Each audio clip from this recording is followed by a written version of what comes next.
আসসালামু আলাইকুম প্রিয় দর্শক, আশা করি সবাই ভালো আছেন। এই যে দেখতে পাচ্ছেন আমার কাছে দুটা ডিম আছে এবং কি ছোট একটা, এটা হচ্ছে ডিম। এগুলো হচ্ছে ফার্মি মুরগির ডিম মূলত।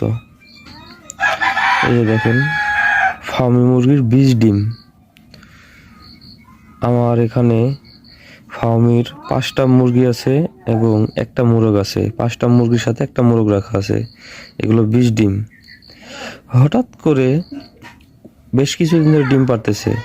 হঠাৎ করে কালকে একটা মুরগি ডিম পারছে, দেখে তো আমি অবাক। আসলে এটা কি কোনো সমস্যা নাকি? যদি কেউ জেনে থাকেন অবশ্যই আমাকে একটু জানাবেন। মানে আমি বুঝতে পারতেছি না কোন কারণে ডিমটা পারলো। আমার খাবারে কোনো ঘাটতি নেই এবং কি প্রোটিন, ক্যালসিয়াম কোনোটার মধ্যে ঘাটতি নেই। আল্লাহর রহমতে সবকিছু ঠিকভাবে দেই, সবকিছু ঠিকঠাকভাবে চলতেছে। কিন্তু হঠাৎ করে একটা ডিম কালকে এরকম পড়ছে, একদমই ছোট। এটা কোয়েল পাখির ডিমের ছোট। এই যে দেখেন, কোয়েল পাখির ডিমের ছোট। আর এগুলো হচ্ছে আগের ডিম।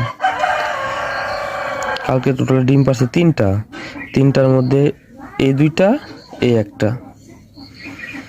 প্রতিদিন 4টা 5টা করে ডিম পারে আল্লাহর রহমতে। 5টাও পরে, 4টাও পরে। কালকে 3টা পারছে, 3টার মধ্যে একটা ছোট আর 2টাই বড়। এগুলো হচ্ছে 20 ডিম আছে। কিন্তু এটা যে কি আমি বুঝতে পারতেছি না, এটা এখনো পরীক্ষা করি না। কিন্তু এটার মধ্যে কুসুম আছে কিনা এটাও জানি না। দেখেন, যদি এটা কোনো সমস্যা হয়ে থাকে অবশ্যই জানাবেন। আমি বুঝতে পারতেছি না, যদি আপনারা কেউ জেনে থাকেন। এই যে আমার কাছে মূলত 2টা টাইগার মুরগি আছে আর 5টা ফার্মি আছে। 7টাই ডিম পাড়া মুরগি, 7টাই ডিম পারতেছে। টাইগার দুইটা টাইগার মুরগির সাথে একটা টাইগার মোরগ আছে। আর 5টা ফার্মের সাথে একটা মোরগ আছে। এই যে দেখেন, এগুলো হচ্ছে ফার্মের ডিম, 20 ডিম।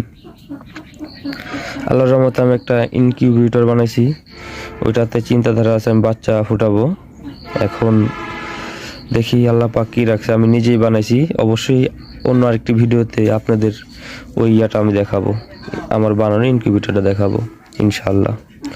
আসসালামু আলাইকুম, সবাই ভালো থাকবেন, সুস্থ থাকবেন।